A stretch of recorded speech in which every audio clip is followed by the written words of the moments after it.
انا نفسي ابطل. بقول لك كنت بدعي ربنا في وقت ما ان انا ابطل، وانا بصلي. إمم، كنت بدعي ربنا ان انا وانا بصلي وبعيط، إمم. يا رب يا تاخدني بقى وتريحني من الهم اللي انا فيه ده، يا اما تشوف لي حل. انا مضطر اعمل نصيبه كل يوم، مضطر كل يوم أوكي. اتخانق انا وامي، لاني كل يوم سارق حاجه.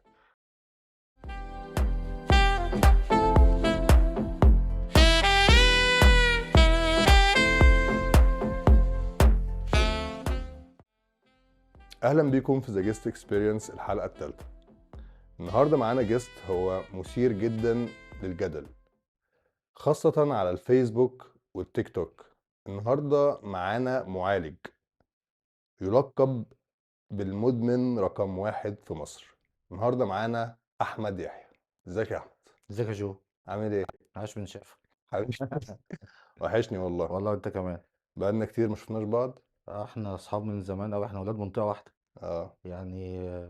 بس كل كام واحد سنة كل تاني؟ واحد شق طريقه بقى. آه. انا شقيت طريقي وانت شقيت طريقك. بس الحمد لله الدنيا تمام. الحمد لله، الحمد لله دلوقتي، الحمد لله. هنتكلم كتير في الموضوع بتاعك. أنت يبقى انا جاي عندك عشان اتكلم معاك اساسا وحش. أنت عندك قصة مثيرة. آه، عندي قصه يعني، شوفها انت بقى، مثيره سكسي، شوفها براحتك زي ما تشوفها. يعني انا معاك في اي حاجه. أحمد أنت عندك مصحة صح؟ مش بص، كلمه مصحه دي اللي هي انا بعتبرها اساسا، كنت معترض عليها، بس انا بقيت ايه، اريح الناس دلوقتي. اقول لهم مصحه، بس هي دار اعاده تاهيل، مركز مم. إعادة تأهيل. عارف المدارس العسكري أوكي. الداخلي، بس إحنا غير إن إحنا بنعلمهم أسلوب ونظام وسيستم معين يعيشوا بيه وشكل معين، إحنا بنحاول نصلح الديفوهات اللي في الشخصية اللي أدت إن هو الشخص ده يلجأ أو يروح للمخدرات. أوكي. بس فده طبعا يعني بحكم إن إحنا طب طبعا إيه الموضوع بس يعني آه أنا عارف إن أنت عندك إن أنت بتعالج. تمام. السيستم اللي أنت ماشي عليه مش عارفه، هنتكلم عن الموضوع ده. وعارف إن أنا مبطل 11 سنة دلوقتي. وعارف إن أنت مبطل 11 سنة، وأكتر حاجة ملفتة في الموضوع 11 سنة ده رقم كبير على فكرة. ما أنت هتحكي لنا بقى. طبعا. يعني أنا هسيبك تتكلم براحتك في الحتة ماشي دي. ماشي. بس انا في قصه كده بتاعت اللي هي المدمن رقم 1 في مصر، مم. قصه السوشيال ميديا، التيك توك، مم. الفيديوهات اللي انت بتعملها على التيك توك والفيسبوك مم. هي مثيره جدا. تمام. الاسم مثير جدا. الاسم ده جاي منين اصلا؟ بص، هو بداية يعني أنا لما ابتديت أكتب كنت ابتديت أكتب، كنت يعني الكيس بتاعتي أنا كانت أهلي مقاطعيني، وكنت قاعد في مكان علاجي. هحكي لك بالكلام ده بعدين، بس إيه، هكلمك في حتة المدمن رقم واحد. اوكي. فلما ابتديت أكتب كتبت، أنا كتبت موقف حصل أو أنا عايشه في حياتي في الوقت ده، فبناء عليه الناس ابتدت تركز معايا. فمن هنا جت فكرة إن أنا ابتدي أتكلم عن مواقف أنا عملتها وأنا باشرب، أو أنا باعملها وأنا بابطّل. اوكي. مين عمل كده قبل كده؟ مفيش. بس فعشان كده قُلت لهم أنا مدمن رقم 1.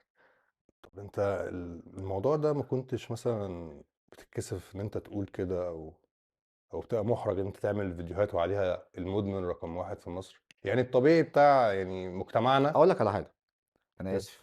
آآ أنا أمي عارفة إن أنا انت باشرب اتكلم مخدرات. براحتك خالص، انا عايزك ايه أ تنطلق. أنا أمي عارفة إن أنا باشرب مخدرات. اوكي. مين تاني يفرق بقى؟ فاهم اه. قصدي؟ اه. فيعني فانت الموضوع ده خلاص. بالنسبه لك ما لأ، كانش. هُم عرفوا. هاكلمك بقى بجد. الناس كلّها عارفة إن أنا وِحِش، عملت كل حاجة وِحشة، زعّلت ناس منّي كتير، أيًا كان بقى الأحداث اللي حصلت بسبب شُرب المخدرات. من حقّي النهارده إن أنا الدنيا كلّها تعرف إن أنا مبطّل شُرب مخدرات، زي ما كلّهم قاطعوني بسبب شُرب المخدرات. النهارده أنا باعرّف الدنيا كلّها إن أنا بقيت أساعد، والناس بقت الحمد لله تيجي لي عشان أساعد ناس تبعهم أو أولادهم إن هم يبطّلوا مخدرات. فمن حقي إن أنا الدنيا كلّها تعرف، فاهم قصدي؟ تمام. فكده يعني. يعني انت الاسم ده بالنسبه لك عادي جدا ان انت تقوله لحد دلوقتي؟ انت تقريبا يعني الناس عارفاك بالاسم ده. خلاص هو بقيت كده. يعني ده اللقب. في الأول كنت يعني باتهاجم، وطبعًا في ناس كتير كانت ليه ومش ليه، مش فاهمين قصدي. اوكي. بس هو أنا بقيت أحكي مثلًا إيه اللي حصل لي وأنا صغير، إيه اللي حصل لي وأنا مش عارف إيه، وبيحصل لي دلوقتي وأنا باتعامل إزاي. مين بيحكي التفاصيل دي؟ لو حد طلع اتكلم، فهو اتكلم بصورة عامة عن إمم، المرض أو عن المشكلة. إمم، أنا باتكلم بشكل الأهالي تشوفه، تعرف إن عيالها في مشكلة، ما تبقاش مستغربة، ما تبقاش فاهمة، زي ما أنا أهلي عشان ما يتأخروش في علاجهم، إمم. عشان نلحقهم، دي الفكرة. طب أحمد، عشان برضه يعني أنا عايزك الأول تعرّفني عنّك، يعني عشان الناس تبقى عارفة أحمد يحيى مين. أنا تاريخ. تمام، آآ أنا أحمد أنا أولًا عندي 39 سنة. أوكي. مبطّل الحمد لله دلوقتي يعني 10 سنين وكام شهر، خلاص فاضل أيام وأحتفل بال11 شهر 1. آآ فعندي دار لإعادة التأهيل للمدمنين، باساعد الناس إن هي أنت قُلت تبطّل كلمة بس كده إمم. ممكن أقف عندها، آه. قُلت تحتفل. آه. يعني أنت كل سَنة بتحتفل؟ في يوم اللي أنا دخلت فيه بطّلت. ده حاجة أحمد بيعملها والّا أي لا، لا، حد لأ، ده متعافي بيعملها؟ يعني دي حاجة كبيرة عندنا، دي زي رُتبة، كإنّك اترقّيت بقيت عقيد ده مثلًا. المتعافي تقصد يعني. حاجة كبيرة مش أوكي، سهلة، مش أي حد. صعب، خلّي بالك التبطيل هو اللي صعب. أيوه، التبطيل صعب جدًا مش سهل. أنا مش باقول كده عشان أصعّبه على الناس، لأ مش قصدي كده. أنت بتكافح، أنت بتجاهد نَفْسك، أنت بتعمل حاجة عظيمة، يعني مش بتعمل حاجة سهلة. اللي هو زي ما بيقول لك أعظم جهاد في الدنيا جهاد النَفْس، فأنت على طول في جهاد نَفْس. مين مش نِفْسه إن هو يتبسط و و و ويعيش مرتاح وكده. أوكي، وأنا أساسًا طبعي أو شخصيتي عايز أبقى قاعد مبسوط ومريّح ومش عارف إيه، بسبب إن أنا أيًا كان اللي حصل بقى، بسبب حاجة عندي في شخصيتي، في تكويني، في نفسيتي. ف بس أوكي. طب نرجع نرجع بقى. تاني للموضوع آه. بس أحمد يحيى، بس شربت مخدرات، خربت الدنيا. ماما شحنتني.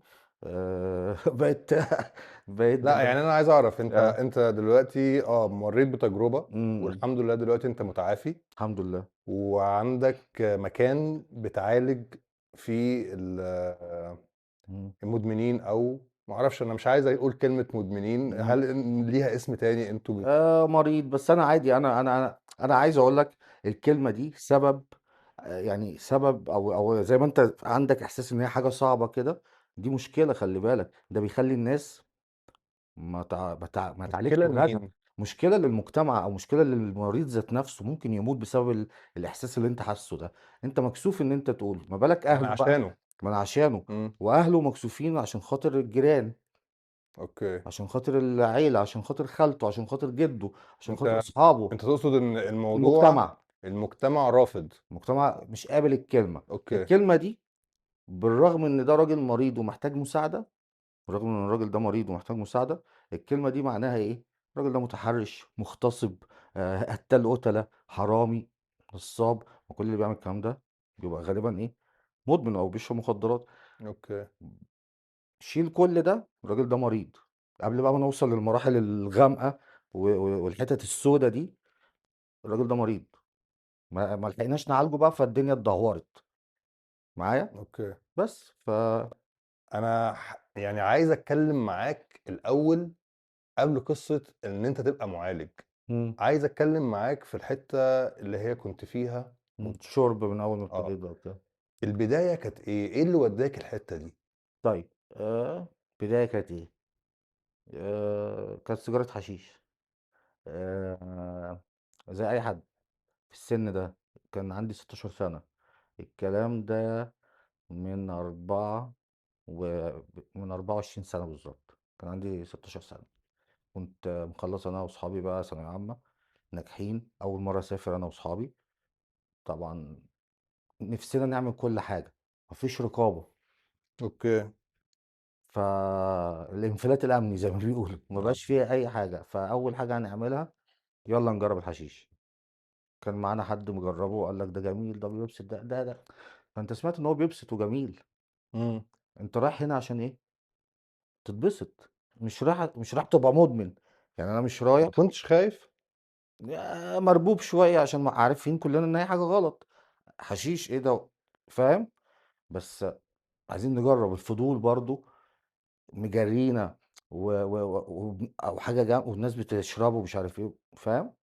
بعدين ما فيش أضرار كبيرة، يعني ما بنسمعش إن واحد مات بسبب الحشيش، على طول بنسمع الأفلام أو الحاجات اللي بتيجي في التلفزيون إن اللي بيموت بيموت بسبب البودرة أو الكارثة الكبيرة بسبب الهيروين والكلام ده. فبس الحشيش حاجة يعني، بس إيه رحيم برضه. ايوه. فقلنا نجربه عشان نتبسط ونشوف الناس بتشربه ليه، وجربنا واتبسطنا. دي الكارثة بقى. آه، فعلا اتبسطنا يعني فعلا. التجربة الأولانية دي بالنسبة لك كان فيها انبساط. ده أحلى يوم عشته في حياتي تقريبا.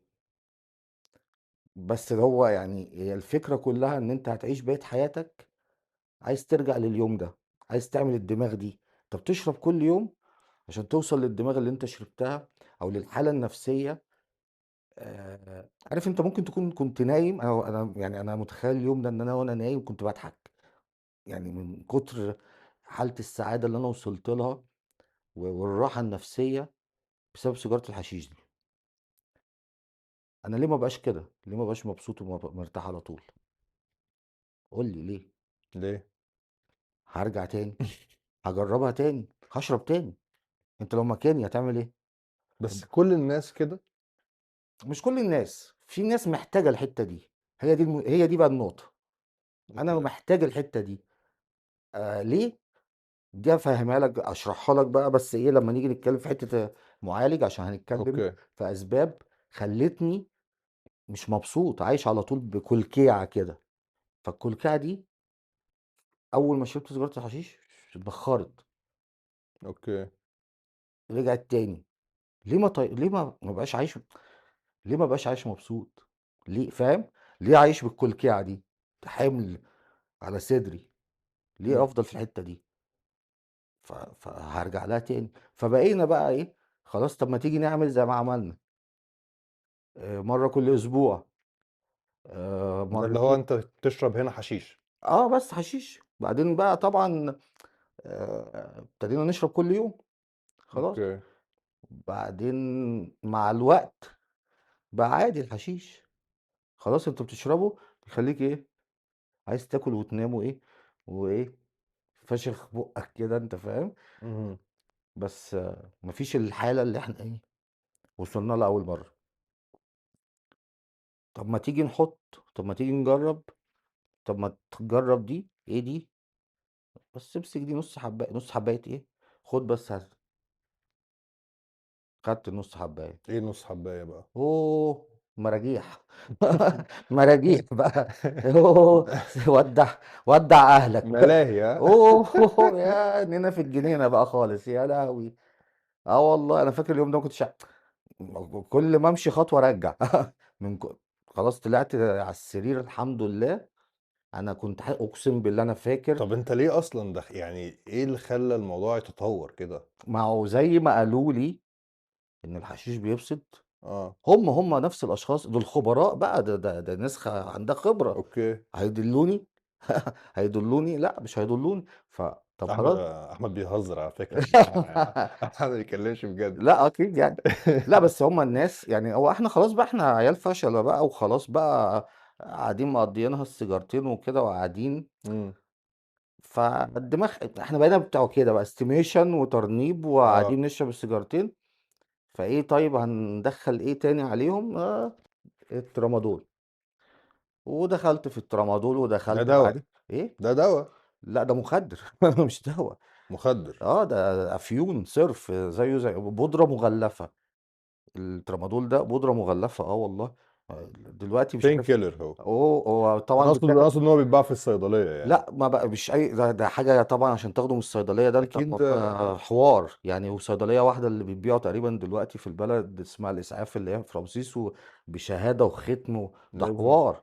غير بقى طبعا ان هو بيتباع في الشوارع ديلارات بقى والجو طب التاني هو ده. بيتجاب يعني ها، بيتجاب ازاي يعني هو مادام مش احنا بنجيبه من الديلر. من الديلر؟ احنا بنجيب من الديلر عادي. بس فبعدين بقى طبيعي بقى ابتديت بقى خلاص. دي بتعمل دماغ هتجربها، ممكن تطلع جامدة. اوكي. يعني انت فخلاص. شربت حشيش، آه، خدت ترامادول. يلا بينا بانجو كان ابتدى يرجع يظهر في الوقت ده تاني. شوية ابتديت أشرب بقى مع اللي هي الحاجات من عند زوزو بقى اللي هو بتاع الخمور والكلام ده، ابتدينا نجيب اللي هي الحاجات. الموضوع كبر قوي أوه معاك. وسعت طب احمد بهوقت طب احمد انت اصلا قبل الكلام ده آه. يعني كانت في أنا رياضه، كنت بالعب جيم وكنت عضلات وكان في، ما انا بقول لك كان في رياضه، وكان في بتلعب كوره، كنت كنا شاب عادي بنفجر جدا. يعني التطور اللي حصل ده فجأة كده، هل ليه اسباب؟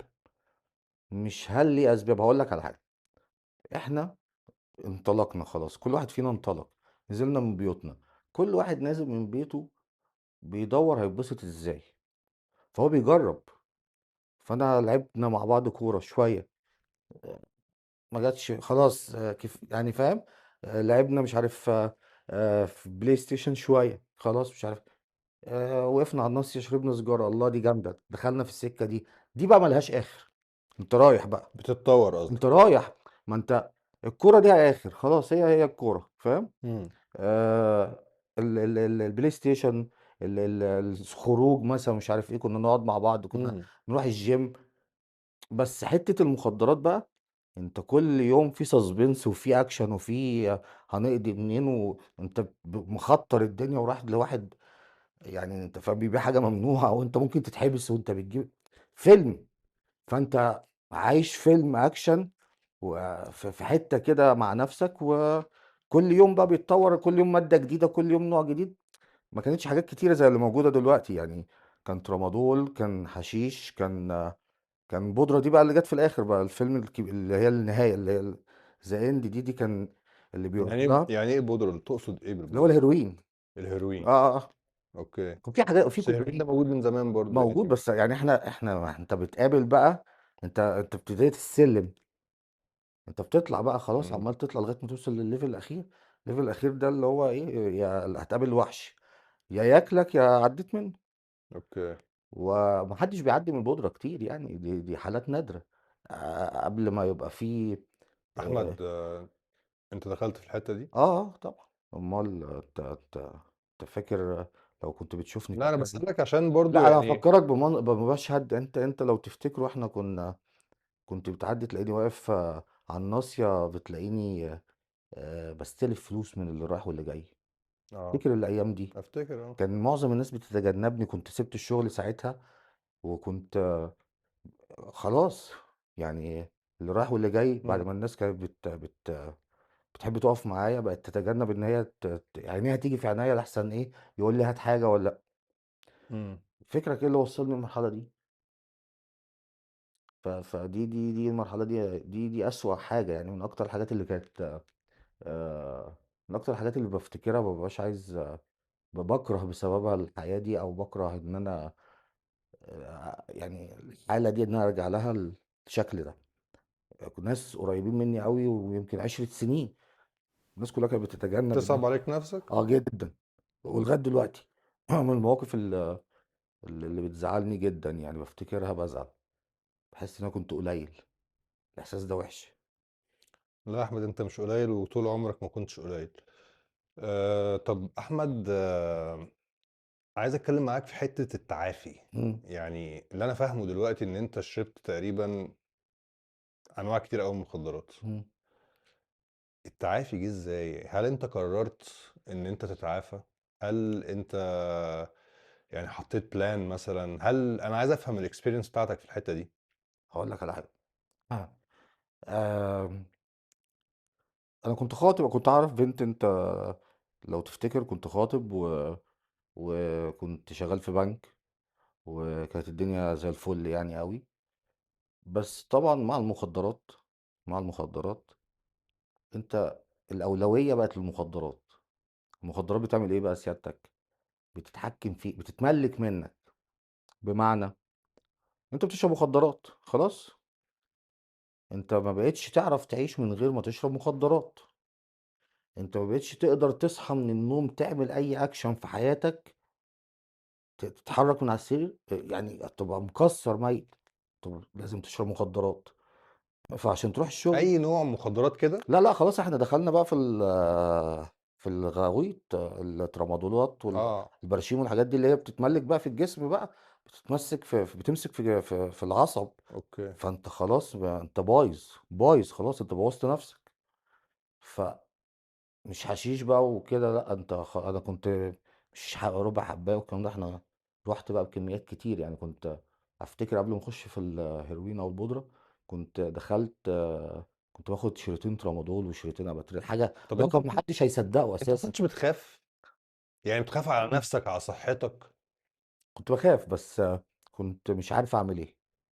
أقول لك على حاجة، أنا جات عليَّ في آخر أيام بعد ما الدنيا خربت كلّها طبعًا، مش هاقول لك بقى إن الشغل ضاع، وطبعًا بعد الشغل ما ضاع، البنت اللي كنت مرتبط بيها خلاص بقى أنت فاشل، بقى أنت أوكي. أبويا فتح لي محل حاولت أشتغل في مش عارف في شغل تاني، طبعًا لا حياة لمن تنادي، المخدرات رقم 1، رقم 1. كنت أسيب المحل اللي أبويا فاتحه زي ما هو معايا 200 جنيه أجري على الدولاب على طول، أنت متخيل حاجة زي كده؟ إيه آآ الدولاب ده؟ الدولاب ده مركز سنتر كده أنت فاهم، زي بيتجمّع فيه يعني بيتباع فيه بقى إيه، حشيش، في مخدرات ترامادول، يعني. تلاقي كده كذا حد كده واقف متجمّعين كده أوكي. وبيبيعوا. ف ده الكلام ده زمان يعني، الكلام ده باقول لك من 24 سَنة كانت الدنيا بس اتلمِّت، يعني الحكومة ما سابتش الموضوع كتير يعني، إمم، جات إمم. عندنا في وقت كده الدنيا كانت بهوقت وبعدين إيه، اتلمِّت. إزاي فكّرت إن أنت تاخد الplan إن أنت تتعافى؟ أنا ما اتكلمتش في الحتّة دي. أنا كنت الخطوبة طبعًا اتفسخت بعد ما الشغل ضاع، بسبب إن أنا طبعًا ما فيش طبعًا ميعاد محدد باروح فيه الشغل، فطبعًا الناس كِفرِت، الناس كِفرِت معايا عشان خاطر يعني أروح ميعاد لدرجة إن هم عملوا والله العظيم 3 يعني أنت ممكن تسأل أنت شغال في مجال البنوك برضه أو حاجة زي كده، أنت ممكن تسأل أنا إن سِبت هم عملوا البنوك، سِبت البنوك من زمان. لا والله، آه والله. شغال في إيه دلوقتي؟ real estate لا دلوقتي. عشان كده فلوس وعربيات، ماشي يا عم، فين ده، على فين ده؟ يا عم ربنا يزيدك. آآ كنت عملوا لي shift المفروض المفروض الشغل الطبيعي بتاع البنوك من 09:00 ل17:00 أوكي.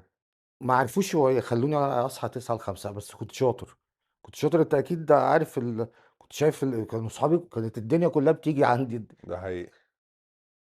فالناس قالت ممكن نعمل إيه shift تاني برضه أنا كنت إيه، وصّلت لهم إن في عُملا ما بتردش في مواعيد البنك. اهم. عارفين إن البنك اللي بيتصل فما بيردش، فكنا بنتصل إيه، بنقعد نستنى لغاية بالليل أو نستنى لغاية إيه، الناس الساعة 5:00 تعدّي والّا 6:00 تعدّي ونبتدي إيه، ن ن نبتدي نتصل نتواصل مع الناس دي نبتدي نجيبهم. إمم، في ناس بتتهرب من الدفع، إمم. إحنا كنا بقى مخاطر الائتمان اللي هو إحنا بنحاول إيه، نجيب الناس دي، فعملوا لي shift تاني من الساعة 12:00 لغاية الساعة إيه، 20:00 أو 21:00. طبعًا أنا يعني أنا ده أساسًا عينك، يعني هُم كانوا ده بيحاولوا إيه، عينك كده خالص. والله ما رُحت حتى 12. يعني 12 كمان ما برضه. رُحتهاش، أنا كنت باروح لهم 1، 2، لا، لا يعني أنا لو مكانهم الصراحة يعني أنت مش يعني كنت ضربتني بالنار. ف جات الثورة والدنيا اتغيّرت، وطبعًا الشكل ده ما كانش ينفع مع الناس جديدة حتى، بالرغم إن أنا كنت شاطر ومعروف إن أنا شاطر، بس ده حتى في ناس أنا كنت علّمتها والله أو درّبتها على الشغل، الناس دي بقت مديرين أو بقت في حتة تانية أو اترقِّت أو اتعيّنت. خلاص يالّا سلام ما ينفعش الشكل ده، اتوكّل على الله وامضي استقالتك، بس خلاص خلصت الحكاية. خطيبتي طبعًا كذلك بعديها ابتدت بقى الدنيا بقى أنت فاهم الخسارة، ابتدى الحبل بتاع السبحة بتاعة كل شوية في حاجة خلاص بتُقع يالّا كل منّك. حاجة بتُقع خلاص. إمم. أفتكر إن أنا آخر فترة كنت أنا عارف إن أنت عندك حكاوي كتيرة إمم، وعايز تقول حاجات كتيرة، بس أنا كنت سألتك عن حتّة التعافي، يعني هل أنت خدت plan، هل خدت قرار؟ ما أنا عايز أقول لك، أنا أنا نِفْسي أبطّل، باقول لك كنت بادعي ربنا في وقتٍ ما إن أنا أبطّل وأنا باصلّي. إمم، كنت بادعي ربنا إن أنا وأنا باصلّي وباعيّط إمم.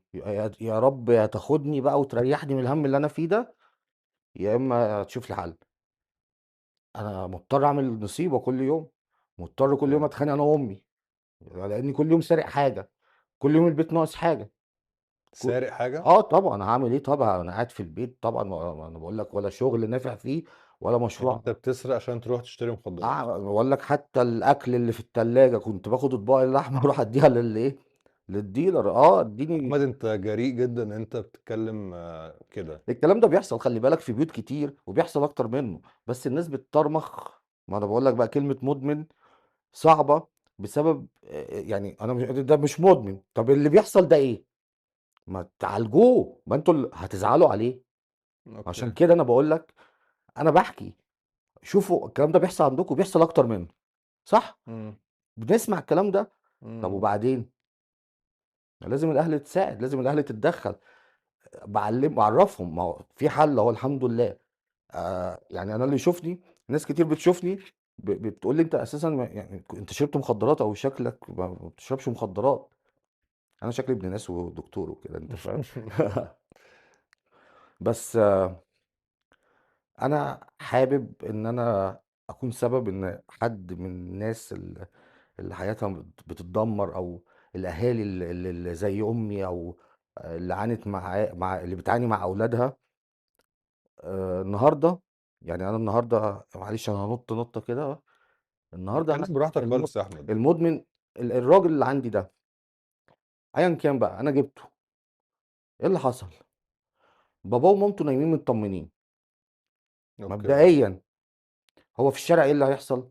يا هيموت overdose، يا هتحصل مصيبة، يا إما هيتصلوا يقولوا له اتحبس هتحصل كارثة، يا أوكي. إما بيرازي فيهم في البيت، يا إما بيعمل مصيبة وبيتخانق معاهم عشان خاطر أوكي. فلوس، عشان خاطر إيه، آآ يجيب مخدرات، صح؟ آه. ده الطبيعي.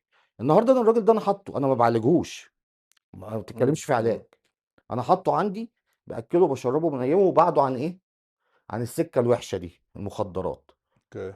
أنا كده إيه، أنا كده باخد ثواب على الحتّة دي، منيّم ده ناس. أكيد. دي اللي أنا ده بُص، أكيد. أنا باكلمك سيبك أنا باقدّم له إيه، إمم. إمم. ما باقدّملوش حاجة، بادّي له عيش فاضي يا عم ياكله، ما باعملش أي حاجة تانية، بس هو هنا ما فيش مشاكل، هنا مش هيحصل له حاجة، هنا بإذن الله يعني. في البيت باباه أنت ومامته، بتعمل عملية إنقاذ. أنا شايفها كده، أنا ده اللي جوايا، دي نيّتي يعني عامةً. بس الحقيقي فعلًا أنا فعلًا باحاول أساعد الراجل ده، باحاول أغيّره، باحاول أفهّمه، باحاول أقول له اللي حصل معايا أنا وناس زيّنا كتير مبطّلين. في دكاترة طبعًا بتساعد، طبعًا المخدرات دي سِم، بتعمل إيه، بتخش يعني أنت كل يوم بتاخد سِم، أكيد في حاجة باظت، صح؟ إمم. كل يوم إمم. بتدُق على حاجة، أكيد الحاجة دي يعني فيها حاجة باظت. أيوه. فيعني إحنا لينا دور والطب ليه دور، بس برضه عشان نركّز في الحتّة دي عشان في ناس كتيرة أوي بتتوه منّي في الحتّة دي. ما فيش حاجة اسمها دكتور وعلاج في البيت، أنا آسف، الموضوع مش دور برد. في حاجات خلّتك مش مرتاح، افتكر دي ساعة ما قُلت لك كلكيعة، إمم. فخلّتك عايز ترجع، خلّتك عايز تشرب أو لمّا جرّبت مخدرات عايز ترجع لها.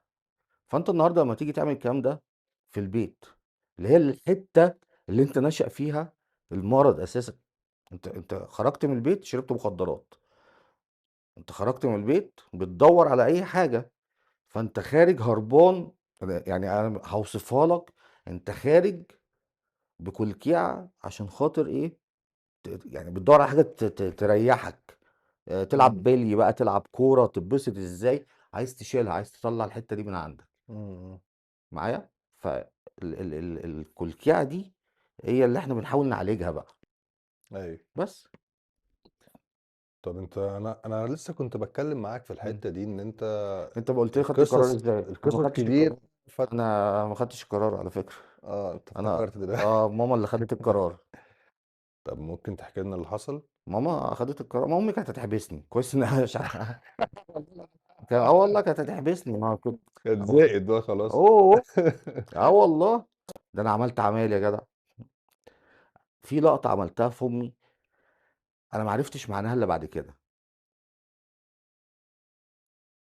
أنا إيه قاعد بقى لي يوم ما قُلت إيه هابطّل، فتاني يوم خلاص بقى انسى بقى أنا إيه، أنا يا رب إيه، أنا باموت، باموت، وسبحان الله أمي جات من برّه في سيناريو أنا كنت مرتّبه، أمي هتيجي تحط شنطتها، تخش الحمام، تغسل وشها كده، وبعدين إيه، بتكون جايبة حاجة للمطبخ، بتخش إيه، تحطها في التلاجة، دايمًا هو ده سيناريو أمي عارفاه، رتم يعني.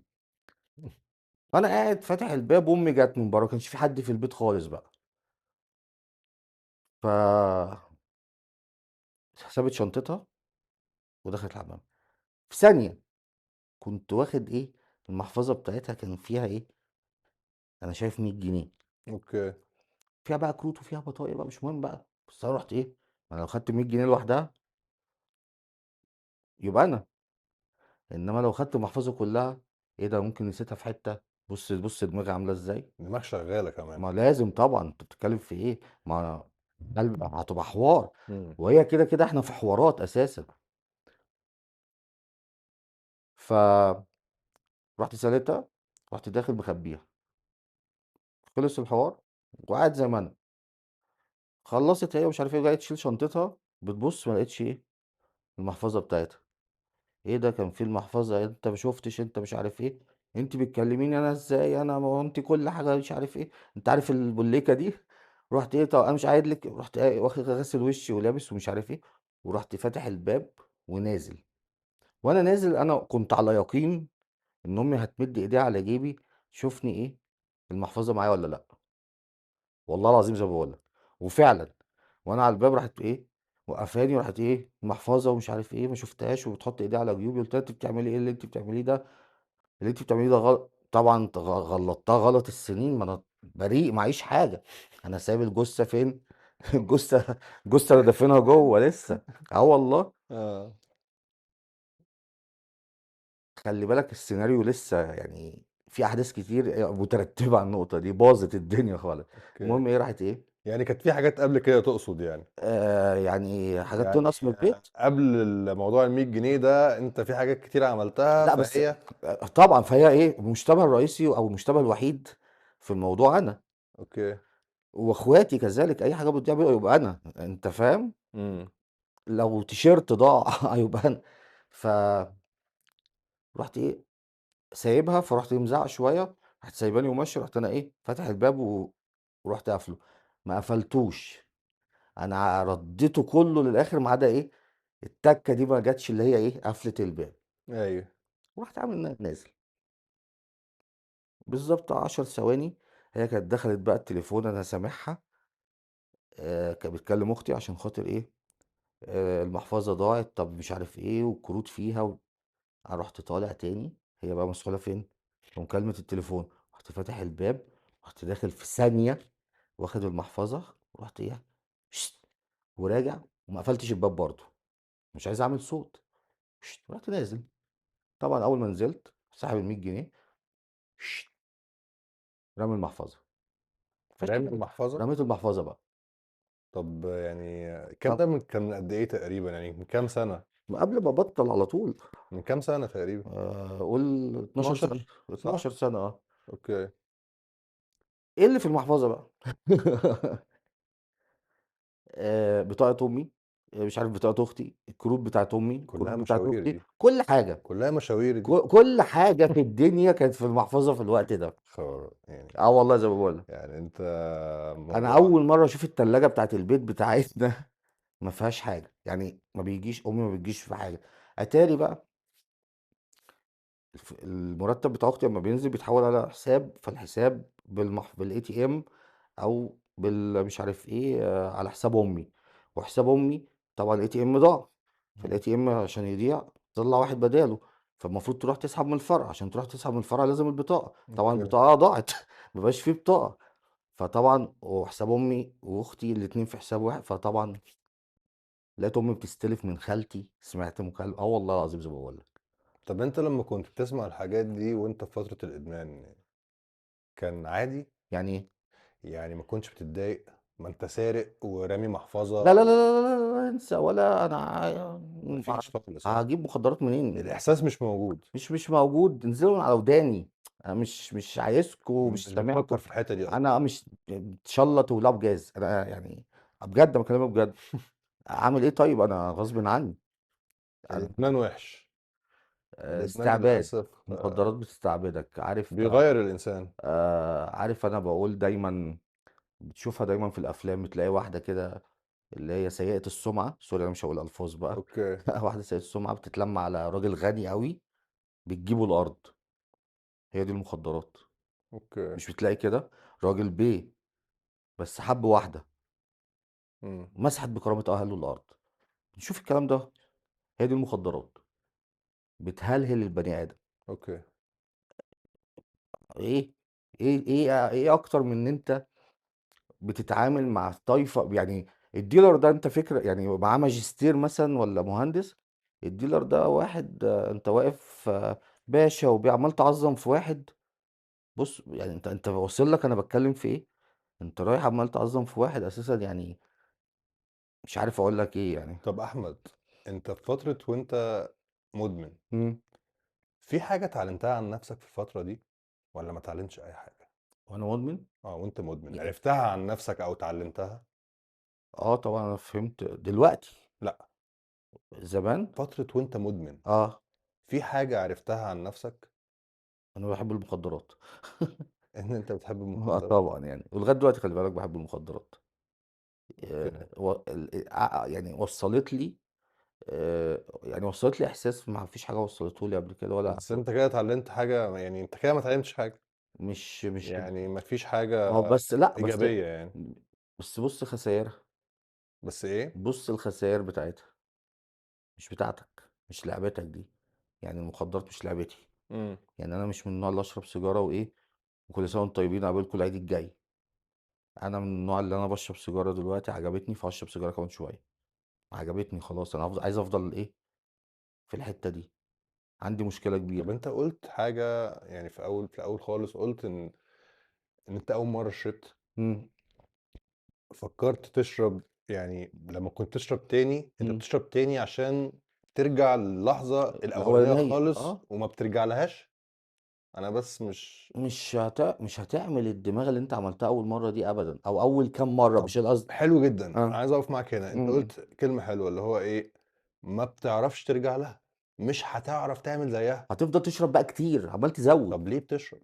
يعني ليه ما أنا بتشرب كتير؟ ما هي وصّلتني للحالة دي، أكيد هتوصّلها لي تاني، يعني كده ممكن توصل لها تاني، بس مش بكميات بقى، ممكن، يعني أنت شربت النهارده عصير برتقان عجبك، حلو، هتشربه بكرة مش هيعجبك؟ ده هيعجبك، هيعجبني، أكيد صح؟ آه، دي بسطتني أوي، آه، فيبقى هاشربها النهارده، ما عملتش زي المرّة اللي فاتت، طب أزوّد، بتزوّد بقى عشان تعوّض الحتّة دي، بس هي دي آه، الفكرة، زوّدت بقى، طيب زوّدت. أوكي، قُل لي بقى إيه اللي حصل في حتّة التعافي، مش إزاي عايز تعرف حصل دخلت أبطّل إزاي؟ إيه ده؟ مش عايز تعرف دخلت أبطّل إزاي؟ ما أنا أيوه أيوه، ما أنا هو باقول لك أنا ما التعافي ده خدتش اللي هو القرار التبطيل والّا إحنا التعافي ده اللي هو بعد التبطيل؟ التعافي ده بعد التبطيل بعد التبطيل لأ، خلّينا في التبطيل sorry أنا آه، قُلت الكلمة دي غلط بقى، آه، التبطيل آه، إيه اللي حصل؟ أنت قُلت مامتك هي آه، اللي خدت القرار، آه. إزاي حصلت؟ هي طبعًا كانت بتهددني بالحبس دايمًا هتبلّغ عني البوليس، ما هو طبعًا معاها مجرم في البيت أنت فاهم، خلاص ناقص تصحى ما تلاقيش الشبابيك. آآ، فمرّة طالع البيت هي طبعًا كانت خلاص بقى هي عرفت وخلاص هي عارفة إن أنا الدنيا بايظة معايا خالص ومش عارف أعمل حاجة، لقيتها جاية تقول لي: "أنت لازم تتعالج، أنا هاوديك مكان تتعالج." قُلت لها: "مش هاروح أماكن." قُلت لها: هاروح لدكتور وآخد دوا وهابطّل." الفكرة مكان إمم، إيه طيب؟ ما بُص بقى، مكان إيه؟ أنا هاروح مكان، هاروح فين؟ إيه ده زي اللي بييجي في الأفلام ده وشبابيك حديد بقى وأقعد الجو اللي إحنا الصورة اللي واصلة لنا عن المصحات صح؟ إمم، الصورة غلط، الصورة دي غلط لازم تتغيّر، مش هاروح أماكن، لازم تروح مش عارف إيه.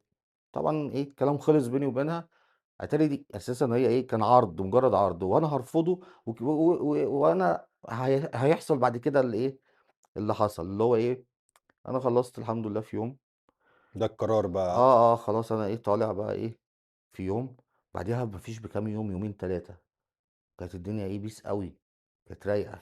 كنت إيه والله العظيم يعني إيه رايقة معلش مش فاهم؟ يعني كان معايا ضرب لتاني يوم كمان، معاك مخدرات. كنت عامل حاجة آه. كنت الفترة دي أنا كنت اتلميت طبعًا. أنا قُلت لك أنا كنت باشحت، كنت أوكي. اتلميت على يعني أدنى فئة من في المجتمع، الناس اللي هم الحرامية المسجلين بتوع المنطقة. أحمد معلش آه، يعني أي حد، هي معلش الحتّة دي الفترة دي كنت بتشرب إيه؟ بودرة. أنت عايز تقول لي إن أي حد بيبقى في الlevel ده من شربه للبودرة بيعمل كده؟ هتوصل له، كده هتوصل له، كده هتوصل له، يعني أنت تقصد إن الحتّة دي لو وصلت لها، كده هتوصل له. لو وصلت إمم. للlevel ده في الإدمان هتعمل كده، بُص هاقول لك على حاجة، حتى لو في فلوس كتير؟ مش لو وصلت الlevel دي في حتة فايتاك، أنت لو مدمن هتعمل كده. أصلًا. أصلًا، يعني إيه لو مدمن؟ يعني أنت جرّبت الحاجة دي عجبتك، خلاص رُحت رايح لها تاني، خلاص تالت، مش عرفت خلاص مش هاعرف أبطّلها، اعرف إن أنت في حوار هيحصل بسبب إن أنت خلاص أنت كده عندك مشكلة، أنت كده عندك اعتمادية. أوكي. اعتمادية يعني إيه؟ إن أنت في حاجة بتلجأ لها يعني عشان خاطر بتبسطك بالرغم إن هي بتأثّر عليك بعد كده بالسلب، يعني هي إيه، بتوصّل لك حاجة مثلًا أنت إيه، بتشرب مخدرات ليه؟ عشان تتبسط أو عشان إيه، توصل لشعور معيّن، آآ، بس في نفس الوقت بتخلّيك تعمل حوارات. إمم. خلاص أنت من البداية بقى خلاص أنت المفروض خدت بالك، حلو. أنت مش قادر تعيش من غير خلاص النهارده خدت ترامادول بكرة هاصحى مش هينفع ما آخدش ترامادول، إمم. ما خدتش ترامادول تعبت خلاص أنت كده عارف إن أنت دخلت في السحنيكة خلاص وقعت حياة دخلت المغارة حياة صعبة إمم، جدًا. إمم. طب كمّل حتّة كنت اتلميت على أدنى فئة من المجتمع، اللي هم أوكي. إيه، الحرامية والله العظيم بتوع المنطقة اللي لو كنا نشوفهم عارف اللي هو إيه، ده عيل شمام، ده عيل مش عارف إيه، ده ابن كذا، ده مش عارف إيه، ده كان كذا كلّهم كانوا ولاد ناس على فكرة والله، والله العظيم 3 كلّهم كانوا ولاد ناس، وما حدش فيهم كان يتمنى إن هو يوصل للشكل ده، طبعًا أنا ذات نفسي أكيد أهو قدّامك أنا ما كنتش أتمنى إن أنا أوصل للشكل ده. اللي حصل إن خلاص يعني ابتديت أصحابي ابتدوا ينفروا منّي، وأنا من كتر ما أنا إيه، باتسول بقى يمين وشمال، اتقابلت مع الناس دي، كانوا بيشوفوني حاجة وبعدين بقوا يشوفوني كده، وبقينا نقعد القعدات دي، وبقى اللي يطلع مش عارف أتوبيس يقول لي تعالَ واخبط الراجل أقوم أنا ساحب والله، واللي يقول لي خُد أنت الوِش وأنا في ضهرك آخد مش عارف إيه، واللي عملت الحاجات دي؟ عملت كل الكلام ده، عملته، عايز أشرب مخدرات. لو ما شربتش أنت عارف إيه اللي هيحصل؟ عاجبني يا أحمد إن أنت يعني بتعترف، عاجبني فيك حتّة إن أنت جريء جدًا. بتقويني، الحتّة دي بتقويني، بتقويك؟ بتقويني جدًا، يعني وأنا أنت لمّا أنا كنت بتقول كده. مريض، أنا إمم. كنت مريض، إمم. أنا كنت باعمل ده تحت بند المرض، أنا ما كنتش أعرف، أوكي. النهارده أنا أعرف إن ده مرض، زي ما قُلت لك الناس كلّها كانت عارفة إن أنا وِحِش، الناس كلّها عرفت الكلام ده، أمي عرفت كل حاجة، فمن حقي النهارده إن الناس كلّها تعرف إن أنا بقيت كويس، عملت كل حاجة غلط مش هاعملها، بس وباعرّف ممكن الناس حد غيرك يا أحمد ما يقولش أصلًا، آآ يعني ما يعترفش بكل الكلام ده. الكلام تقيل خلّي بالك مش ما سهل أنا باقول برضه، لك كلام تقيل جدًا، مش أي حد يقوله يعني. خلّي بالك ومخافيا كان أعظم. كمان. ومخافيا كان أعظم. آه طبعًا في كلام طبعًا ما ينفعش يتقال، ما ينفعش خالص أنا مش عايز أفتكره، كلام تقيل أوي. في حاجات مخدرات برضه ما أنت مش أنت ما بتخلّكش أنت. واحد تاني. طبعًا، تحس إن مش أنت، أنا بافتكر إيه ده، إيه ده، إيه ده! أحمد حالات الإدمان في مصر كتيرة؟ يعني ما فيش بيت ما فيهوش مدمن، ما فيش بيت ما فيهوش مدمن؟ ما فيش بيت ما فيهوش مدمن، ما فيش حد فينا ما يعرفش مدمن أو أكتر، أوكي. صح؟ دي ممكن بس حتّة ما فيش بيت ما ما فيهوش هو خلّي مدمن. بالك ما أنا باقول لك الناس بتتستر على المشكلة، كأن متسترين على مجرم، عشان خاطر الكلمة وِحشة، هل ده عشان في خاطر مصر ابنه بس والّا موجود في أي بلد في العالم؟ مش عارف يعني لأ، بس أظن إن هو موجود يعني هل دي ثقافة؟ في ناس بتكلمني من حتت كتير، لأ هي دي المخدرات حاجة وِحشة، بتحوّلك لبني آدم أوكي. تاني، بتحوّلك لبني آدم يا إما حرامي يا إما مش عارف إيه، فالناس بترفض الفكرة دي، أنا لو قُلت إن أنا باشرب مخدرات يبقى الناس هتخاف منّي، إيه ده هتقعد مقلّقة منّي، هيقعدوا إيه، سمعة سيئة. فاهم؟ آه. مرض هنعالجه، مرض هنلحقه، مرض، مرض، مرض، الإدمان مرض، ليه تفاصيل كتير، وليه أسباب خلّي بالك، ما حدش يعني أنا مش أنا السبب فيه، مش عشان رُحت شربت مخدرات يبقى أنا السبب، أوكي. إيه اللي خلّاني بادوّر أساسًا على حاجة تبسطني؟ إمم. إيه اللي خلّاني أنزل أساسًا أدوّر على حاجة تبسطني؟ عايز أتبسط، أنا نازل أدوّر على انبساط، هي جات بقى في المخدرات أعمل إيه؟ ما أنا جرّبت كل حاجة لغاية ما وصلت لها، فاهم قصدي؟ أوكي. بس أنا عايز أقول لك بس ساعة إيه، كنت طالع إحنا إيه، بنبعد عن حتّة التبطيل، كنا بنبعد عن حتّة الشحن بتنس ساعة أمي بنتكلّم في حتّة إن إزاي والله، بطّلت أو إزاي والله العظيم ابتديت الرحلة دي؟ ولا حاجة باقول لك كنت طالع بقى ومأمِّن على إيه، ضرباية بُكرة وكمان كان ممكن إيه، أخنصر منها حاجة بالليل كمان بعد إيه، ياه! كانت الدنيا إيه، وإيه بقى مكنِّف الحاجة وقاعد بقى على السرير ولسه هاغيّر هدومي بابُص لقيت باب الأوضة جنبي في إيه؟ أوكي. فلقيت 4 بسم الله ما شاء الله يعني مش عارف يعني أمي كانت مخطّراني أوي وأنا والله لو واحد كان فيهم جه شدّني وقال لي: "انزل ياض معايا." كنت نزلت. طبعًا أنا اتهتّيت قُلت لها: "مين دول يامّا؟" قالت لي: روح معاهم يا أحمد." أنتِ مين دول؟ أنا فاكرها بلّغت عني بقى وإيه عشان خاطر مش عارف كنت آخر حاجة كنت واخدها كان في اللي هو السُكّر اللي هو بتاع التموين ده، كنت واخد باليتتين وعلبة زيت يعني كان الموضوع كان رخم في الآخر أوكي. فكنت إيه مسرّبهم فقُلت إيه ده يعني وصلت للدرجة دي يعني أنتِ جيتِ في دي وخلاص بس لقيتهم بيدّوني حُقنة، مسافة ما الحُقنة خدتها إيه ده أنا صحيت لقيت نفسي في مكان تاني خالص، إيه ده أنا فين؟ لقيت واحد في وشّي قال لي: "اهدى." راح مدّيني حُقنة تانية ورُحت نايم تاني. صباح الفل، والله بس هو يا ريته كلّه كان كده، تاني يوم صحيت بقى عرفت بقى إن أنا إيه، موجود في مكان وبابطّل. أوكي، هنا ابتديت الرحلة بقى. ده فيلم تاني بقى، طَب أحمد إيه أكتر حاجات قابلتها في فترة التبطيل صعبة؟ إيه إحنا ما الصعوبات؟ خلّصناش في حاجات كتير عايز أكلّمك عنها في حاجات كتير أنا ما اتكلّمتش فيها مش بالحق أتكلّم فيها في فترة المخدرات، خلّي بالك أنا اتقهرت لمّا خطيبتي سابتني، لمّا أوكي. قالت لي: "أنا عايزة راجل يبقى مسؤول عني مش أنا اللي أبقى مسؤول عنه." الكلمة دي أنا مش قادر أنساها إمم. بقى لي 12 سَنة، 13 سَنة دلوقتي مش قادر أنساها، إمم. مش قادر، كلمة أنت المخدرات خلّتني كده، البنت دي كانت معايا كانت عارف تتمنّى لي الرضا رضا، آآ لو كنت قُلت لها عايز إيه كانت هي اللي بتعمل لي، مش إمم. أنا كانت هي اللي بتعمل لي أي حاجة أنا عايزها. في حصلت بيني وبين أمي وأخواتي حاجات وأشكال بسبب السرقة وبسبب الكدب وبسبب قلة الأدب، خناقات مع أمي يعني أنا في حاجات مش عايز أفتكرها، إمم. في مواقف بسبب إن أنا أجيب مخدرات أو أوفّر فلوس أجيب بيها مخدرات كانت مهينة، إمم. كانت مهينة جدًا. الكلام ده آآ بيحصل لكل واحد مدمن. آآ الحتّة دي صعبة بجد يعني في ناس أنا يعني لو حكيت لك في ناس بتخلّي مراتاتها أنا يمكن قُلتها لك قبل كده، بتخلّي مراتاتها تروح للdealer عشان خاطر يعني لا مؤاخذة يعملوا أيًا كان اللي يعملوه، عشان يدّوا لها مخدرات عشان هو يتكيّف، هو بيشرب وهي بتشرب، فاهم؟ إمم. في المخدرات دي كارثة، كارثة مش مرض أنت سهل. بتقول إن هي كده يعني دمّرت لك حاجات كتير أوي في حياتك.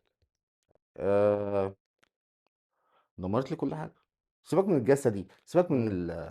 المشاكل الجسدية ومش إمم. عارف سنتين اتكسروا ومش عارف إيه اللي حصل، سيبك من الكلام ده كله ولا يشغلني، المشاكل الاجتماعية والنفسية اللي حصلت كانت تقيلة، كانت مؤلمة، خسرت ناس كتير أوي، في ناس ما كانتش بترضى تدخّلني بيتها، إمم. إيه ده! أنت فاهم؟ في ناس كانت باقول لك بعد ما كانت بتستناني، بقت تلِف وشّها منّي، مش عايزاني أشوفها أو تعمل إن هي إيه، مش واخدة بالها إن أنا إيه، جنبيها، عشان خاطر إيه، أوكي. ما أرازيهاش أقول له هات أي اهم. حاجة من معاك.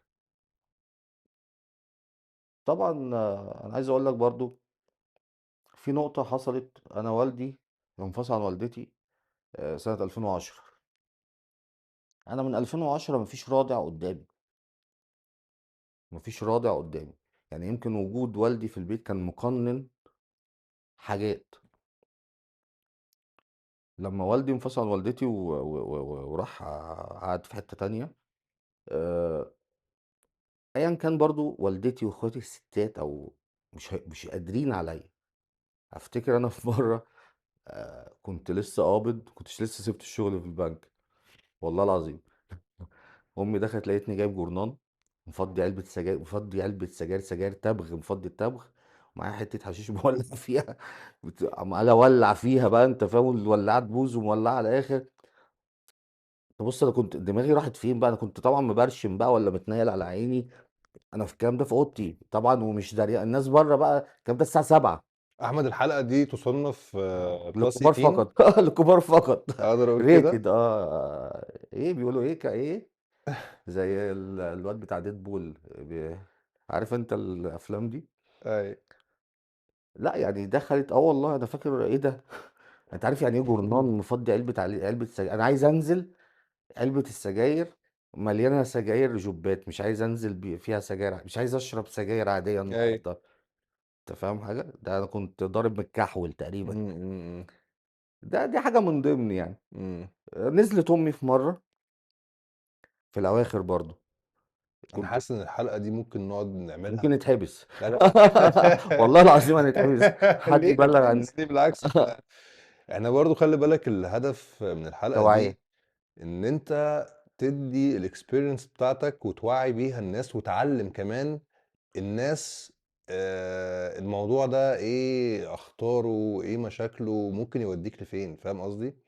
فلأ الحلقة أنا شايف إن هي كويسة، بس بالعكس أنا باقول إن الحلقة ممكن نقعد نعملها في 6 ساعات، يعني ممكن كلام كتير. أنت أنت نَفْسك يا أنت وراك أحمد، شغل أنا أنت نَفْسك يا أحمد آه، يعني هي عندك الحكاوي قصص كتير. كتير آه، جدًا، آه. وأنا حاسس إن أنت عايز تطلّعها، وأنا أنا حابب أسمعها أنا كمان. عايز الناس آه. هي الكلمة دي تشوف عيالها، لو في حاجة من اللي أنا باقولها شبه، مضبوط، ركّز، مضبوط. الحق الواد قبل الحقيه، الحق. يعني ممكن ده نلحقه بدل ما تتبهدل الدنيا. يا ريت، يا ريت كل يعني ده أب هدفي. وأم يتفرّجوا على الحلقة دي ويسمعوا كلامه، وفعلًا يعني لو شاكين أو حاسين إن في حاجة غلط بتحصل من اللي هو بيقولها، بتحصل عندهم، يبتدوا يشوفوا الموضوع عشان يتحل. طب أحمد يعني حتّة بقى الصعوبات، إمم. الصعوبات اللي أنت أنا عايز لأ أنا كده لو أنت في حاجة عايز تتكلّم فيها أنت براحتك، ماشي، ماشي. بس أنا لأ، حتّة كنت عايز قبل ما آه. تتكلم عن الصعوبات أنا آسف، أنا آسف. يعني أوكي. لا، أقف لا عند كلمة براحتك. الصعوبات. الأهالي خلّي بالك بيبان، إمم. بس الأهالي ما بتبقاش فاهمة، بيبان على الابن أو البنت في تغيير حصل. إزاي؟ مواعيد النوم اختلفت، الطلب على الفلوس، وشه شاحب، بيبان بقى بيبتدي يبان اللي بيشرب مخدرات وشه طبعًا أنت بتشوف واحد بتشوف وشه شاحب كده بهتان، إمم. تحس إن هو متدهول، بيبقى شارب أو خربان أو أيًا كان. بيبتدي طبعًا مشاكل على الفلوس، طبعًا سهر برّه كتير، طبعًا اليوم بقى ليل وبقى نهار، في تفاصيل معيّنة بتبان الأهل المفروض تاخد بالها، أول ما تبتدي تاخد بالها يعني من الحتّة دي طبعًا لو رجع طبعًا تليفوني اتسرق، فلوسي وقعت، الحاجات اللي هي آآ في فلوس فيها دي بتحصل، اهم. فده طبعًا علامة. لأ ركّز، ركّز في حاجة غلط. ابنك ابتدى يشرب سجاير خلّي بالك من 13 سَنة، شرب سجاير، اعرف يعني ابتدي خلّي بالك كده إن الراجل ده رايح إيه، في إمم. جاي لنا في الطريق يعني رايح بقلبه. أول ما تاخد بالك إن ابنك ابتدى يشرب سجاير دي اعرف إن في مشكلة. معظم اللي بيشربوا مخدرات تلاقيهم شربوا سجاير إيه، بدري، بدري، اللي هو إيه، ويروح يجيب بقى استفندي بقى وورق وورق مش عارف إيه، ويقعد يعمل الحركات اللي إحنا كنا بنعملها. أوكي. ارجع بقى لحتة الصعوبات، بس أنا كنت عايز أقول إن الحتة دي إن الأهل لازم تاخد بالها في الحتة دي، تبتدي تركّز إيه اللي بيحصل، ليه السلوك اتغيّر، اهم. بس شوف كمّل أنا معاك. الصعوبات بقى اللي أنت قابلتها إمم. في فترة التبطيل، في التبطيل. يعني احكِ لي حاجة، احكِ لي الفترة دي كانت عاملة إزاي والصعوبات اللي قابلتها وواجهتها إزاي كمان واتغلبت عليها إزاي؟ إمم. يعني هل كانت فترة سهلة بالنسبة لك والّا كانت فترة صعبة؟ بُص، أنا هاقسّم لك فترة التبطيل دي مراحل عشان إيه، في كذا حاجة حصلت فيها. يعني أنا السؤال ده أنا باسأله عارف ليه؟ دايمًا اللي أنا بابقى فاهمه إن المدمن بيبقى مش قادر ياخد الخطوة دي، طبعًا. بيبقى خايف عشان عارف إن هي صعبة، ما أنا باقول لك أنا فأنا هاروح باقول لك مكان سهلة فين؟ أو صعبة. فاكر لمّا أمي بتقول لي خُش بطّل، آه، صح؟ آه. هاروح فين؟ أقعد مع مين؟ هاكل إيه؟ هانام إزاي؟ هاتحط فاهم؟ لمّا بتروح بقى الحتّة دي ما سهلة؟ أنت لمّا بتروح أساسًا دي حياة تانية بقى خلاص. أنا باسألك علشان لو في حد بيسمعنا في الحتّة دي وخايف يسمع كلامك، يعني يروح، ممكن يصدّق اللي أنت بتقوله طب هاقول لك على حاجة، وتبقى خطوة حلوة إن هو يروح من نَفْسه. ما فيش وسيلة ترفيه اهم. مش موجودة في المكان، بلياردو، بينج، المكان هو إيه معلش؟ الدار عندي آه، أو المكان أيًا كان. بتاعك. أيام ما كنت كل طفل. الأماكن كده؟ لأ مش كل الأماكن، أوكي. بس هُم بيحاولوا، هي الفكرة موجودة، لازم يبقى في وقت free أو وقت للترفيه. يعني أنا أوكي. مثلًا يوم الخميس باعمل إيه، باجيب البروجيكتور باقوم ضاربه في الحيطة، موصّله بالreceiver، مشغّل لهم فيلم من الأفلام الإيه، عندي اللي هو الreceiver أوكي. الIPTV ده اللي هو بيجيب الأفلام اللي في السينما. أيوه. بيقوم مدلّعهم يعني. أوه! وفشار وبيبسي وقاعدين إيه، ضلمة، الحيطة كُلّه باصص للحيطة، أيوه. بس فيلم جديد، جو. إحنا أوكي. بنعلّمهم يعيشوا إزاي من غير مخدرات، يتبسطوا من غير مخدرات. الحياة الطبيعية. باعل مش الحياة إحنا مش بتوع حياة طبيعية، أنا مش بتاع طبيعي، وعمري ما هابقى طبيعي، مش هاعرف. أنا كده extreme في حاجات كتير، إحنا الحتّة دي عندنا، فأنا باعلّمه. مين أنتم معلش؟ إحنا المدمنين، أنا وأخواتي المدمنين. أوكي. مالنا.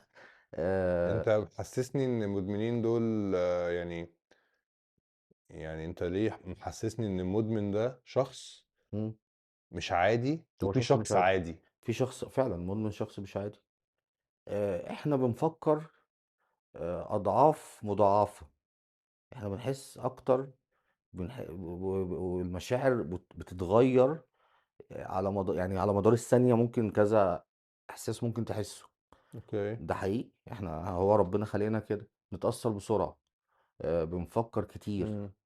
عشان كده يمكن ما نستحملش، إمم. عشان كده ممكن عشان كده عشان كده ما بنستحملش. إمم. فالضغط من كتر التفكير، آآ بتحس بخنقة، فأنت الخنقة دي عايز تطلّعها، تودّيها فين؟ أوكي. هتشوف حاجة تشربها، يعني هتشوف حاجة تهوّن عليك الخنقة دي. اهم. بس لو أنت يعني أنت لو مُطّلع، يعني أنت أكيد مُطّلع على الكلام ده، إن في فعلًا شركات برّه بتطلب الناس دي بالتحديد إن هو يبقى ex addict. أوكي.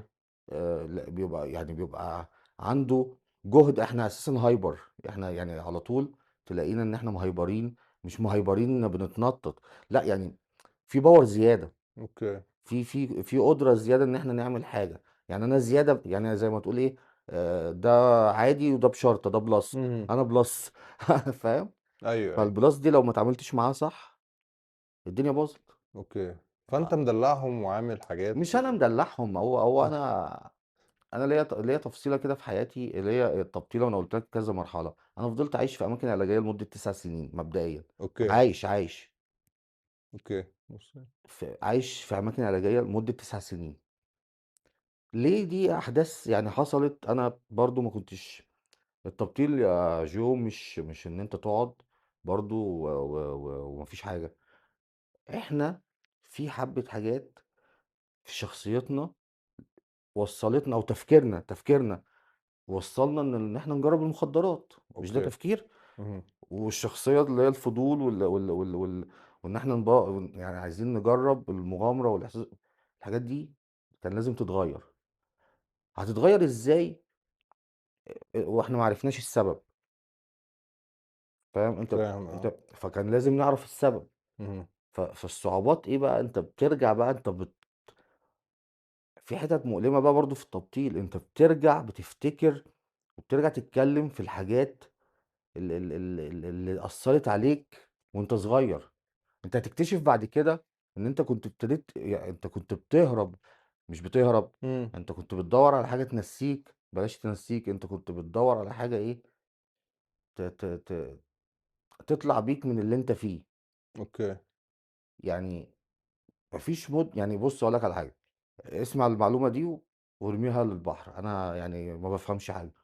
90% من المدمنين اتعرّضوا لانتهاكات تحرُّشات جنسية، رجالة وستات وهُم صغيرين.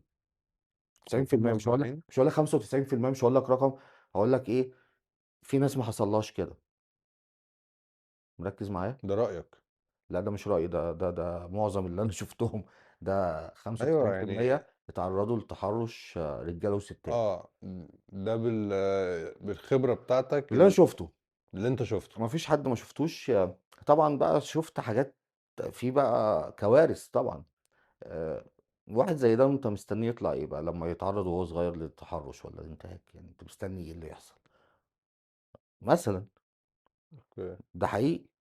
إمم. وما بيقدرش يتكلّم. أنا حصل معايا، أنا اتعرّضت للتحرُّش وأنا صغير من مدرب الكورة بتاعي، مش عارف أقول إيه. تعرّضت للتحرُّش؟ اتعرّضت للتحرُّش وأنا صغير، بس يعني مش تحرُّش كامل. بس عشان بس إيه، يعني حتّة يعني إيه، عندك ما حتّة وصلناش كوميدية أنت يا للقاع. أحمد من زمان والله.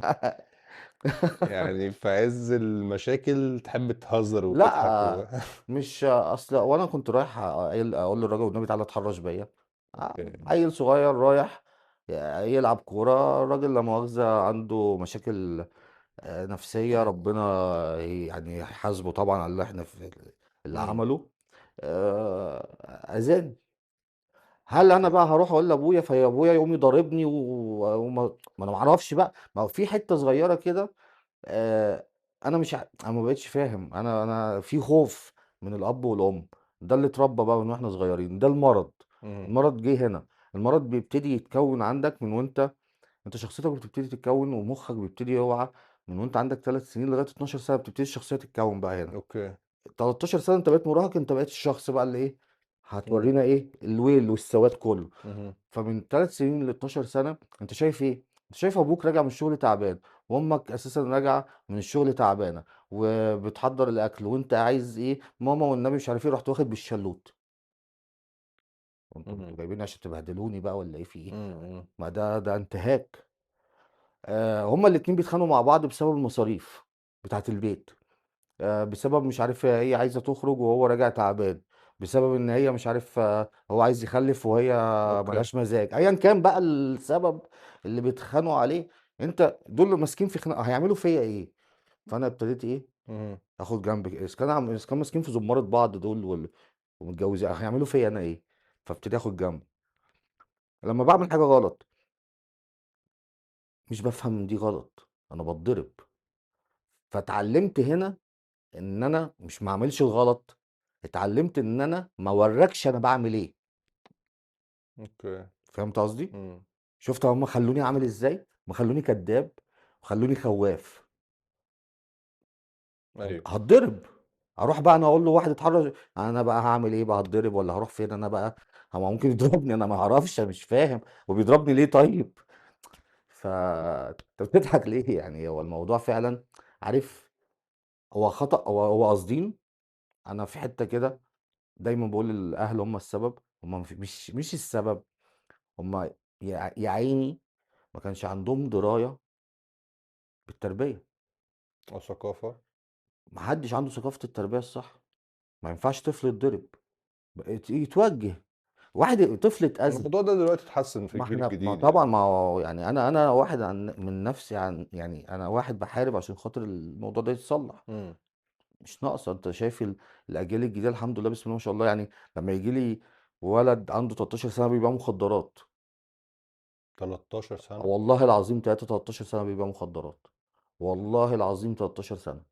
أنا باحلف لك بالله. أهله عايشين يعني؟ أبوه شغال في قهوة، ما أعرفش ما أعرفش إيه قصته، بس هو كان أبوه شغال في قهوة.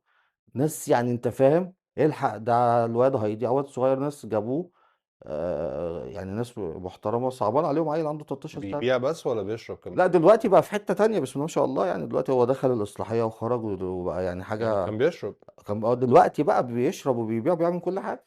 13 سنة؟ لأ دلوقتي ما بقاش 13، أنا باكلمك الكلام يعني ده أنا باتكلم من 13 سنة، 3 سنين هو دلوقتي عنده 16 صغير، هو كده صغير يعني صغير جدًا. آآ لا، لا، لا، الموضوع صعب فوق ما يعني تتخيل. التبطيل والصعوبات بتاعة التبطيل، إمم. بالنسبة لك أنت شايفها سهلة والّا صعبة؟ يعني الصعوبات اللي أنت بتقابلها دي زي ما أنت بتبقى متخيلها وأنت مدمن، إن أنت خايف تروح تت ت ت يعني تتعالج، لا، لا، لا، لا، لأ، والّا الموضوع سهل؟ وحتّة إن أنا مثلًا كنت أنت باخاف. فاهم أنا قصدي؟ كنت دايمًا خايف أبطّل إمم، بسبب أعراض الانسحاب، ولو كنت عدّيت من أعراض الانسحاب الجسدية الوجع ده، في حاجة اسمها أعراض انسحاب نفسية اللي هي الخنقة تقعد فترة، بتقعد حوالي شهر، شهر ونُص. أوكي، أنت بتشرب مخدرات، الهرمونات اللي هي المفروض بتتفرز عشان خاطر تتبسط، اللي إحنا أيوه، اللي هي بتاعة المسؤول عن الانبساط والحركة اهم، والنزول والطلوع والكلام ده، خلاص أنت عوّدت نَفْسك إن هي بالمخدرات، اهم، من غير مخدرات هي مش هتتفرز، فعشان ترجع تاني طبيعي بتاخد وقت. فأنت عشان بتاخد وقت لو أنت لوحدك، أنت ممكن تنتحر، مش هتعرف تبطّل. اهم، إنما لو أنت في المكان، طبعًا في ناس في دكتور بيشوفك، بيبتدي يكتب لك دوا، يبتدي يحفّز إن الدنيا تشتغل تاني طبيعي بسرعة. يعني الموضوع سهل، الموضوع مش صعب، أسهل. أسهل، بيقول لك التبطيل في المكان بالمعلقة.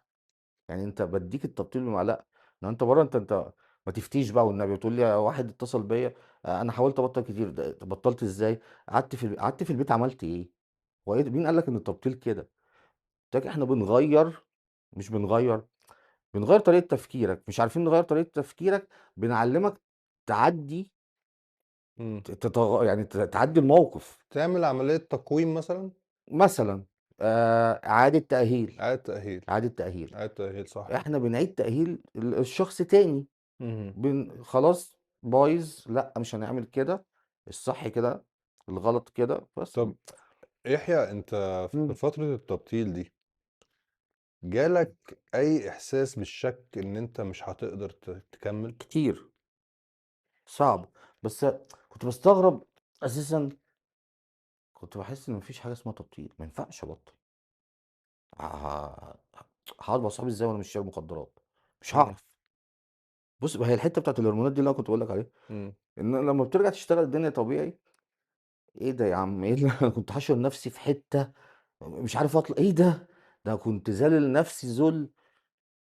تلاقي نفسك الحياة تانية، الحياة جميلة الحمد لله. أنت كنت مذلول. عارف الذل يعني لمّا كنت بتشوف الأفلام بتاعة العبيد والسُخرة إمم. ورابطين واحد أسود بحديد، هو المخدرات كده. طب أحمد الدعم الاجتماعي في فترتك في التبطيل كان إمم. عامل إزاي؟ الأهل وكده. الأهل والصحاب مثلًا؟ آآ بُص أنا هاقول لك على حاجة، هُم الناس طبعًا كانوا بيحاولوا إن أنا أبقى كويس. كأحمد حاولوا معايا ووقفوا جنبي. كفاية أوي إن أمي بعد ما الدنيا كلّها سابتني، يعني الدنيا كلّها اتخلّت عني، خلاص بِعدِت عني، خلاص ده مش نافع. أمي أصرِّت إن أنا أخُش، دخلت اتعالجت. بس أنا بقى بعد ما اتعالجت ما كنتش التبطيل، ما أنا باقول لك في تغيير بقى والكلام ده، فأنا ما اهم. كنتش مصدّق حاجات كتير، زي إن ما ينفعش مثلًا تعمل علاقات دلوقتي، العلاقات اللي هي علاقات عاطفية طَب أنا لسه سايب البنت سابتني وأنا مجروح، في شرخ عايز أملاه، طَب أعمل إيه طيب أنا؟ فما كنتش معاهم في الحتّة دي. طَب إيه العمل؟ أنا هاعمل كل حاجة بس مش هاشرب مخدرات. طَب واللي بيتقال ده فاهم؟ اهم. بوّش على الكلام. ورُحت وعرفت واحدة وعملت علاقة والحمد لله، ورُحت سارق أمي وأنا مبطّل ما شربتش مخدرات، أوكي. وأمي قطعت عليّا وياه! وراحت اتصلت بيهم في المكان، أنتم ومش أنتم، راحوا زانقينّي في المكان، أنت مش خارج، رُحت راجع راجع تاني قاعد معاهم في المكان ومش راجع البيت، ومن يوميها قعدت 7 سنين ونُص ما باكلمش أمي.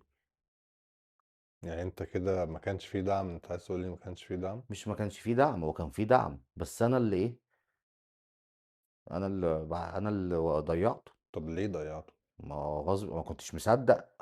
ما هو النهارده أنا دوري إن أنا أقول للناس إن اللي ما بيصدّقش هيرجع تاني وتالت. أوكي. عشان كده أنا باتكلّم، اهم. هترجع تاني لو ما صدّقتش. صدّق الكلام ده، أنا ما صدّقتش، ما صدّقتش إن العلاقات غلط في الوقت ده، ما صدّقتش إن أنا لازم أعمل حبّة حاجات، ما صدّقتش إن مش عارف المفروض الأمانة كده، ما هو في حاجات إحنا المفروض نعملها. اهم. أنا ما كنتش أنا قُلت إيه، اللي هو البرنامج أصلًا، صلّي، صلّي اللي في برنامج آه. ولازم تمشي عليه. في برنامج وفيه المفروض حاجات خطوات معيّنة، في حِتت معيّنة ما ينفعش تقرّب منها، وفي حاجات يعني أنا ما ينفعش أقابل حد من أصحابي اللي أنا كنت باشرب معاهم، ما ينفعش أعمل علاقة زي ما باقول لك، العلاقة دي مبنية على أساس إيه؟ هل أنا باشتغل وباصرف على نَفْسي؟ أنا باكلم البنت دي ليه؟ أنا ما يعني أنا ولا باشتغل ولا باصرف على نَفْسي، رايح أكلم واحدة، يا استغلال مادي، يا استغلال عاطفي، يا استغلال جنسي. ليه لازم يبقى كل يعني ما يعني ينفعش مثلًا تبقوا صحاب؟ يعني عادي، إيه المشكلة؟ يعني إيه صحاب؟ يعني حد لأ، إحنا تعرفه. كده هنتكلم بقى في صحاب ولد وبنت والكلام، ما فيش حاجة اسمها صحاب ولد وبنت يا اسطى. ما فيش الكلام ده، ما عندناش الكلام ده، واحدة بنت يبقى لا مؤاخذة. خلّينا بس إيه، نطلع إيه، خلّينا في في الموضوع موضوع بتاعنا، تاني خلّينا في عشان الموضوع هنتكلم في بتاعنا. شغل أحمد، الستات أنت بتشرب وstuff سجاير كده. كتير، إمم. وأنا اتكلمت معاك قبل الحلقة، أنت قُلت لي أنا لازم أشرب سجاير، لازم عشان أنا حسيت إن غذاء الحلقة دي الروح، هتبقى طويلة. غذاء الروح. اتعمل لك exception. أنا عارف، أنت أخويا. بس طب اشمعنى السجاير ما بطّلتهاش؟ عادة سيئة، مُضرة، أذياني صحيًا، آآ باطلّع فيها غُلبي. هو مش هاقول لك غير كده يعني، هاحاول